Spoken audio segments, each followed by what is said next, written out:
बिस्मिल्लाहिर्रहमानिर्रहीम। दरख्त और ऑर्गेनिक खेती पिकनिक के साथ। एक महीना पहले जो हमने अदरक दिखाई थी कि ये जर्मिनेशन के लिए, स्प्राउटिंग के लिए हम इस रेत के अंदर रख रहे हैं, उन दोनों वीडियोस का लिंक भी इस वीडियो के डिस्क्रिप्शन में शामिल कर दिया जाएगा। और अभी जो वीडियो बनाई जा रही है ये पार्ट 4 है। तो अदरक जो है हमारी, इसकी स्प्राउटिंग शुरू हो गई है। अब इसकी फिर कटिंग करेंगे। ये दिखाते हैं आपको स्प्राउटिंग। ये देखें माशाल्लाह, बहुत ज़बरदस्त ये स्प्राउटिंग हो रही है।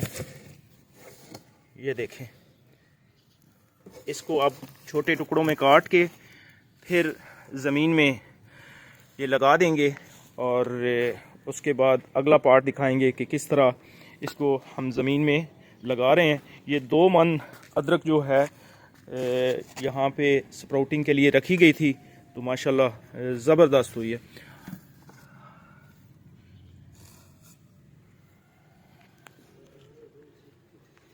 इसकी छोटे छोटे टुकड़े करके जो हमने पहले से गड्ढे बनाए हुए हैं उसमें कंपोस्ट मिक्स की गई है। इसको बाकायदा माहौल दिया गया है।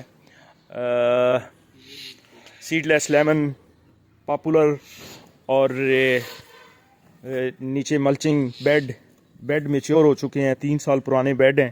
तो इंशाल्लाह उसमें अदरक को आगे लेके चलेंगे। बहुत शुक्रिया, दुआओं में याद रखिएगा। फ़ी अमान अल्लाह।